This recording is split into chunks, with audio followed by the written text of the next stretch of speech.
Śniący przemówił, a przynajmniej tak uznaliście w ankiecie. Witajcie w Tawernie Gothic. Spośród 3 historii dołączenia do obozów, najwięcej głosów zdobyło Bractwo, więc właśnie od niego zaczynamy. Zanim jednak bezimienny trafił za barierę, zobaczył w więziennej celi coś, czego nie potrafił wyjaśnić. Istotę, którą później nazwano Śniącym. Kiedy wrzucono mnie za barierę, nie wiedziałem jeszcze, czy tamten sen był objawieniem, ostrzeżeniem, czy zwykłym koszmarem człowieka czekającego w celi na wyrok. Miałem wtedy bardzo przyziemne problemy. Bullet przywitał mnie pięścią. Diego wyjaśnił zasady kolonii, a ja zacząłem zbierać wszystko, co nie było przybite do ziemi. Na placu wymian zdobyłem podstawowy łuk. Wyłowiłem z wody czapkę sędziego, najlepsze odzienie dla człowieka, którego właśnie wrzucono do więzienia. I ruszyłem w stronę starego obozu. Po drodze zbierałem rudę, broń, jedzenie oraz przedmioty przydatne m.in. Draxowi. Nie będę jednak ponownie opowiadał całego początku krok po kroku. Jeżeli będziecie chcieli przygotować postać od zera, zdobyć dobry ekwipunek, wbić około 5. poziomu, poznać najważniejszych ludzi i odblokować wierzchowca, zajrzyjcie do mojego poradnika Mocny Start w Gothic Remake. Ten film zaczyna się właśnie tam, gdzie kończy się tamta trasa. Poszukiwania rozpocząłem w nowym obozie. Bal Kagan wcześniej powierzył mi próbkę bagiennego ziela, które miałem rozdać jego mieszkańcom. Gdy wróciłem i powiedziałem, że pojawili się pierwsi klienci, zaproponował mi nagrodę. Mogłem wybrać rudę albo zwoje, ale interesowała mnie tylko pomoc w dostaniu się do Bractwa. Kagan opowiedział mi o Balu Tajonie. Wyniosłem guru, który nie rozmawiał z nikim poza własnymi uczniami. Wręczył mi przygotowany specjalnie skręt. Według niego miał otworzyć przede mną drzwi, których nie otworzyłaby żadna zwyczajna rozmowa. Zanim odszedłem, wypytałem go również o drugiego wysłannika Bractwa, Bala Izidro. Siedział w karczmie na jeziorze, pił ryżówkę i nie przejawiał większego zainteresowania sprzedażą powierzonego mu ziela. Kagan zdążył już donieść Korkalomowi o jego bezużyteczności i był przekonany, że Izidro wkrótce zostanie zastąpiony. Ta informacja okazała się cenniejsza niż cała oferowana mi ruda. Izidro rzeczywiście nie zamierzał pracować. Miał przy sobie ogromną partię ziela, lecz brakowało mu zarówno chęci do handlu, jak i zaufania do obcego. Propozycja kolejnej rundki i obietnica udziału w zysku nie wystarczyły. Dopiero kiedy wspomniałem, że Kagan chce go zastąpić, natychmiast wytrzeźwiał na tyle, by powierzyć mi cały towar. Tak rozpoczęła się prawdopodobnie najkrótsza operacja handlowa w historii kolonii. Odwróciłem się, poszedłem do siedzącego przy sąsiednim stole Cyphera i sprzedałem mu wszystko. Potem zrobiłem kilka kroków z powrotem, oddałem Izidrowi jego część bryłek i zakończyłem zadanie. Jeżeli chcecie przejść tę rozmowę równie szybko, najpierw wypytajcie Kagana o planowane zastępstwo. Bez tej informacji Izidro nie będzie skory do współpracy. Skoro byłem w nowym obozie, odwiedziłem również Hena, którego dla wygody będę nazywał Heniem. Rozmawialiśmy o łukach, jak dwaj dorośli mężczyźni rozprawiający o swojej największej pasji – drewnie, cięciwach i posyłaniu strzałów ludzi stojących dostatecznie daleko. Niestety szybko wyszło na jaw, że ceniliśmy inne rodzaje łuków. Nie byłem więc pewien, czy ta przyjaźń przetrwa, ale Henio znał się na fachu. Nie chciałem słabszego łuku wierzbowego, a odpowiedniego drewna jeszcze nie miałem, dlatego obiecałem wrócić później. Po drodze zajrzałem też do kuźni. Zamierzałem wykuć prawdziwą pałkę godną przyszłego nowicjusza, lecz zabrakło mi materiałów. Śniący najwyraźniej nie zajmował się zaopatrzeniem kowali, więc ten plan również musiał poczekać. W starym obozie odnalazłem Bala Parveza. To on po raz pierwszy dokładnie opowiedział mi, w co wierzyło Bractwo. Według niego Śniący był jedyną siłą zdolną uwolnić skazańców spod bariery. 5 lat wcześniej miał objawić się Iberionowi i poprowadzić go ku ruinom ukrytym na bagnach. Od tamtej pory wyznawcy czekali na wielkie przywołanie, podczas którego ich połączone umysły miały nawiązać z nim bezpośredni kontakt. Odrzucili Inosa, Adanosa i Beliara, palili bagienne ziele, ponieważ otwierało ich umysły na wizję. Uczyli się magii, której nie znali zwykli skazańcy, a zamiast harować dla magnatów rudy, budowali własną wspólnotę. Brzmiało to jak mieszanina religii, buntu i bardzo dobrze zorganizowanego handlu używkami. Jedno zdanie Parveza sprawiło jednak, że przestałem słuchać go jak kolejnego kaznodziei. Powiedział, że Śniący przemawia przez sny. W celi widziałem istotę, której nie znałem. Teraz po drugiej stronie bariery po raz pierwszy usłyszałem jej imię. Nadal nie wiedziałem, czy ktoś próbował mnie wezwać, ostrzec, czy tylko zatruć mi umysł. Wiedziałem za to, że na bagnach mogła czekać odpowiedź. Poprosiłem Parveza, żeby zaprowadził mnie do obozu. Jeżeli nie znacie jeszcze drogi, warto zrobić dokładnie to samo. Podczas podróży można pozwolić mu rozprawiać się z napotkanymi potworami i przy okazji zdobyć trochę doświadczenia. Ja ruszyłem za nim przez las, coraz dalej od znajomych murów i coraz bliżej miejsca zbudowanego wokół istoty z mojego snu. Po dotarciu na miejsce, Parves zapewnił mnie, że templariusze wpuszczą mnie do środka. Jeżeli naprawdę chciałem dołączyć, miałem odnaleźć Korkaloma, prawą rękę Iberiona i człowieka odpowiedzialnego za nowicjuszy. Sam Parves wrócił do starego obozu szukać kolejnych zagubionych dusz. Przy wejściu dowiedziałem się, że bractwo chętnie przyjmuje nowych ludzi, ale nie wystarczy po prostu zadeklarować wiary. Strażnik poradził mi zwrócić uwagę Bala na Miba. Jak miałem to zrobić? Wyjaśnił dopiero Lester. Lester opowiedział mi o hierarchii obozu, znaczeniu ziela i zasadach rozmowy z guru. Obcy nie mogli zwyczajnie podejść do Bala i zasypać go pytaniami. Najpierw trzeba było zrobić coś pożytecznego, albo wykazać się cechą, którą dany nauczyciel uznałby za znak śniącego. Dopiero ich rekomendacja mogłaby przekonać Korkaloma. Potrzebowałem poparcia 4 spośród 5 wyższych Balów. Namiba, Oruna, Kadara, Tajona i Tondrala. Postanowiłem zdobyć wszystkie 5. Skoro już miałem udawać człowieka wybranego przez Boga, wolałem zrobić to porządnie. Na końcu poprosiłem Lestera, żeby zaprowadził mnie do kuźni. Gdy dotarliśmy na miejsce, wypytałem go o jego mistrza, Bala Namiba. Guru niepokoił się, że część nowicjuszy nadal potajemnie modli się do dawnych bogów. Lester zaproponował więc małe przedstawienie. Miałem głośno opowiedzieć mu o wizji, wyrzec się Inosa i Adanosa oraz ogłosić, że śniący sprowadził mnie na bagna. Wszystko oczywiście w zasięgu słuchu Namiba. Na bagnach rzeczywiście można było odnaleźć ukryte miejsca poświęcone dawnym bogom. Wyglądało więc na to, że obawy Namiba nie były całkowicie bezpodstawne. Skoro znalazłem się już przy kuźni, kupiłem od Dariona potrzebny schemat oraz materiały i wreszcie wykułem stalowy język. Była to broń obuchowa w sam raz dla kogoś, kto jeszcze nie należał do bractwa, ale już przygotowywał się do rozwiązywania jego problemów siłą. W drodze powrotnej spotkałem Melvina, dawnego mieszkańca starego obozu. Opowiedział mi o swoim przyjacielu, Dustin, który nadal tkwi za palisadą i szukał sposobu na ucieczkę. Zapamiętałem to nazwisko, bo chwilę później Bal Tondral oznajmił, że na jego błogosławieństwo zasłużę, sprowadzając do wspólnoty nową wartościową duszę. Na razie zająłem się jednak Gorimem. Od 2 dni pracował przy ugniatarkach ziela, ponieważ Harlock nie zjawił się, by przejąć zmianę. Znalazłem leniwego nowicjusza przy chacie pod laboratorium i przekazałem mu, że pora wrócić do pracy. Harlock nie podzielał mojego zdania, dlatego rozmowę dokończył świeżo wykuty stalowy język. Broń sprawdziła się znakomicie, a Harlock nagle przypomniał sobie o obowiązkach. Po wszystkim zajrzałem do Fortuno. Powitał mnie codziennym przydziałem 3 skrętów bagiennego ziela. Bractwo mogło mieć skomplikowaną hierarchię i osobliwe rytuały, ale system świadczeń socjalnych działał od pierwszego dnia. Po drodze posłuchałem jeszcze templariuszy opowiadających o wyprawach Gorna Draka do starej kopalni. Z juchy pełzaczy Korkaloma przygotowywał substancję wzmacniającą wizję. Im więcej dowiadywałem się o bractwie, tym trudniej było oddzielić objawienie od alchemii. W laboratorium spotkałem Keina, ucznia Korkaloma. Pomagał mistrzowi przy miksturach, zielu i substancjach wywołujących sny.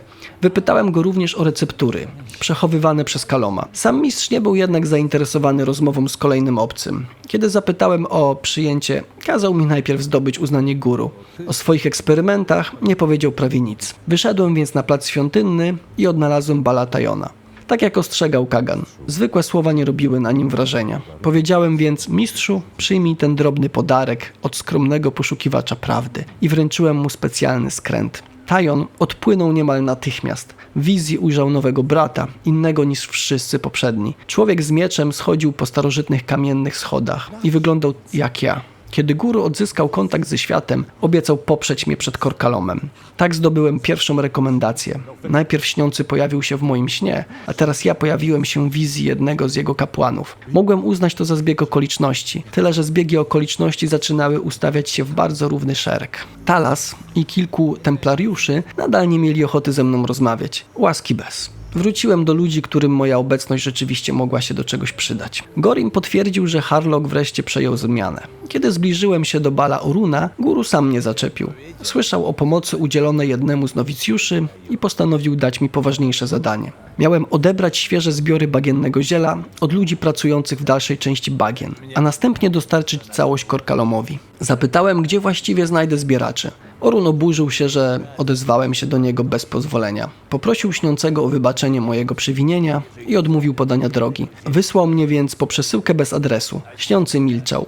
Musiałem poradzić sobie sam. Zanim ruszyłem w głąb bagien, wróciłem do Lestera i Balanamiba. Przywitałem przyjaciela dostatecznie głośno, po czym oznajmiłem: bracie Lesterze, wyrzekłem się starych bogów. Razem odegraliśmy historię mojego nawrócenia. Opowiedziałem o wizji i o głosie, który miał sprowadzić mnie do bractwa. Namib natychmiast włączył się do rozmowy. Zapytał, czy śniący naprawdę zesłał mi wizję. Potwierdziłem. Uznał mnie za szczerego wyznawcę i udzielił drugiej rekomendacji. Przedstawienie było ustawione, ale sam sen nie był kłamstwem. Kłamałem jedynie, że rozumiem jego znaczenie. Nie wiedziałem, czy śniący chciał sprowadzić mnie na bagna, czy ostrzegał, żebym trzymał się od nich jak najdalej. Wyruszyłem na drugą stronę mokradeł. Po drodze zabijałem wszystkie krwiopijce, na które trafiłem. Wtedy robiłem to głównie dla doświadczenia i materiałów. Później okazało się, że w ten sposób wykonywałem już część zadania. Najpierw spotkałem Bala Nedbeka. Przedstawił się jako guru bagien, a za swoich uczniów uważał drzewa, kwiaty i grzyby. Najwyraźniej były bardzo zdyscyplinowane, bo żadne mu nie odpowiadało. W sprawie zbieraczy nie pomógł mi ani trochę. Pozwolił mi jednak zrozumieć, że tytuł Bala nie zawsze szedł w parze z kontaktem z rzeczywistością. Wspiąłem się na szczyt jego wieży i zabrałem wszystko, co mogło mi się przydać. Znalazłem zwój uroku, drewno wierzbowe oraz, co najważniejsze, przepis na gulasz. Zwoju snu tam nie było, więc nie ma sensu go szukać. Po dokładnym wysprzątaniu Nedbekowi poddasza ruszyłem dalej. Pierwszego zbieracza odnalazłem w chacie na skraju mokradeł. Balor. Mimo cynicznego powitania przekazał mi swoją część plonów, gdy tylko usłyszał, że przysyła mnie Orun. Zaproponował również, że podpowie mi, komu można sprzedać ziele na boku. Chodziło oczywiście o Cyphera. Zdążyłem już poznać ten interes w nowym obozie, ale tym razem potrzebowałem rekomendacji guru bardziej niż kolejnej garści rudy. Zabrałem zbiory i ruszyłem dalej. Nie zamierzałem szukać kolejnej chaty nocą. Na bagnach łatwo wtedy wpaść w krwiopijcę albo podejść zbyt blisko węża błotnego. Przespałem się więc do rana. Jak się okazało, wąż nie potrzebował ciemności, żeby mnie odnaleźć. Nie miałem jeszcze szans w uczciwej walce, więc zrobiłem jedyną rozsądną rzecz. Uciekłem. Drugim zbieraczem był Viran. Nie uwierzył, że przysyła mnie Orun i nie zamierzał sam sprawdzać mojej historii. Zamiast tego kazał mi oczyścić okolice obozu z krwiopijców. Część zabiłem już po drodze, ale po pierwszym powrocie okazało się, że kilka nadal kryło się w krzakach. Musiałem jeszcze raz dokładnie obejść teren i wystrzelać pozostałe owady z łuku. Jeżeli pójdziecie moim śladem, nie wbiegajcie od razu między całą grupę. Kolejni krwiopijcy potrafią wyłonić się z roślin, a tuż za nimi może czekać wąż błotny. Bezpieczniej zdejmować je z dystansu i sprawdzać cały obszar wokół chaty. Dopiero kiedy zginął ostatni krwiopijca, Viran przekazał mi drugą część zbiorów. Miałem już komplet ziela dla Korkaloma. Zamiast od razu wracać do laboratorium, poszedłem jeszcze wzdłuż plaży pod barierą. Na końcu plaży spotkałem Terona. Dawniej był kopaczem, lecz przeniósł się do bractwa, bo życie tutaj wymagało mniej pracy i pozwalało spokojnie palić ziele. Do samego śniącego pochodził z coraz większym dystansem. Był za to jednym z niewielu ludzi w kolonii, którzy potrafili się wspinać. Zgodził się mnie nauczyć w zamian za 6 mroków północy. Miałem je już przy sobie. Jeżeli wam zabraknie, Fortuno wydaje 3 dziennie. Można odebrać jedną porcję, przespać się do następnego dnia i wrócić po kolejną, albo dokupić brakujące skręty. Sama nauka nie kosztowała ani jednej bryłki rudy, ale wymagała 5 punktów nauki. Przy okazji Teron zapytał, za co trafiłem do kolonii. Powiedziałem, że przespałem się z niewłaściwą kobietą. Odparł, że dobrze się złożyło, iż jego kobiety nigdy nie interesowały. W ten sposób poznałem tajemnicę naszego wspinacza i uznałem, że nie każda rozmowa na bagnie musi prowadzić do objawienia. Teron zaprowadził mnie na skalną ścianę i pokazał, jak rozpoznawać miejsca nadające się do wspinaczki. Weszliśmy na klif górujący nad plażą. Na szczycie oddał mi jednego skręta, więc przez chwilę staliśmy nad palmami i piaskiem, patrząc na świat zamknięty pod magiczną kopułą. Musiałem przyznać, że życie bywało piękne, szczególnie wtedy, gdy wąż błotny zostawał daleko na dole. Po powrocie przekazałem Korkalomowi zbiory Balora i Virana. Przyjął je, rzucił krótkie świetnie, a następnie kazał mi odejść. Wróciłem więc do Oruna. Guru wiedział już, że obroniłem zbieraczy i oczyściłem ich teren. Uznał, że udowodniłem swoje oddanie sprawie bractwa i obiecał mnie zarekomendować. Za dostarczenie ziela otrzymałem także jednorazowy zwój snu. To była 3. rekomendacja oraz narzędzie potrzebne do zdobycia 4. Poszedłem do szkółki Bala Kadara, gdzie nowicjusze poznawali magię śniącego. Wyposażyłem zwój, wycelowałem w jednego z klęczących uczniów i po prostu go uśpiłem. Kadar natychmiast przerwał medytację i zapytał, co wyrabiam. Kiedy zobaczył, że potrafiłem posłużyć się magią śniącego, uznał mnie za potencjalnego ucznia i również obiecał poprzeć przed Korkalomem. Miałem już wymagane 4 głosy. Kadar zaczął też uczyć mnie podstaw magii i tworzenia zwojów. Zwiększyłem swoją manę i uzupełniłem zapasy, ponieważ chciałem rozwijać się jak typowy templariusz, wojownik walczący bronią obuchową, ale wspierający się zaklęciami. broni. Coś na kształt paladyna, tylko z większą ilością bagiennego ziela. Znalazłem też ołtarz śniącego i na chwilę przy nim uklęknąłem. Nie wiedziałem jeszcze, czy była to prawdziwa modlitwa, czy kolejna próba zwrócenia uwagi istoty, która wcześniej zwróciła uwagę na mnie. Śniący nie odpowiedział. Przynajmniej nie wtedy. Przed finałową rozmową postanowiłem dokończyć 2 rozpoczęte sprawy. Najpierw wróciłem do nowego obozu z odpowiednim kawałkiem dębu. Henio przyjął materiał i kazał zjawić się następnego dnia. Przespałem się w jednej z chat, wróciłem rano i odebrałem gotowy łuk dębowy. Różnice artystyczne zostały wybaczone. Nasza przyjaźń przetrwała. Potem zahaczyłem o stary obóz, gdzie odnalazłem Dusty'ego. Wiedział już, że jego przyjaciel Melvin uciekł na bagna i ma się tam dobrze. Sam Dusty nie był szczególnie zainteresowany śniącym. Interesowało go raczej życie z dala od kopalni, głodu i Bloodwina. To wystarczyło, żeby zechciał pójść ze mną. Problemem byli strażnicy. Musieliśmy wyjść południową bramą, ponieważ tylko tam dało się załatwić sprawę łapówką. Przygotowałem 100 bryłek rudy i zapłaciłem za jego wolność. Nie należało mówić wprost, że prowadzę Dusty'ego do bractwa, ani prowokować straży. W tej sytuacji odwaga mogła jedynie niepotrzebnie zakończyć zadanie bójką. Sama eskorta przebiegła jak typowa wyprawa z mieszkańcem kolonii. Dusty zatrzymywał się, wykonywał niezrozumiałe manewry, a w pewnym momencie zaczął uciekać również przede mną. Musiałem go dogonić i zaczekać, aż przypomni sobie, dokąd właściwie zmierzamy. Najwyraźniej śniący przemówił do niego dopiero w połowie drogi, bo od tej chwili znowu grzecznie za mną pobiegł. W obozie na bagnie zaprowadziłem go do Bala Tondrala. Guru uznał pragnienie wolności Dusty'ego za znak, że śniący skierował ku wspólnocie kolejną duszę. Kiedy nowy rekrut był już bezpieczny, powiedziałem: mistrzu, chciałbym dołączyć do waszej społeczności. Potrzebuję twojego błogosławieństwa. Otrzymałem 5. rekomendację. Niepotrzebną do samego przyjęcia, ale zamykającą wszystkie próby.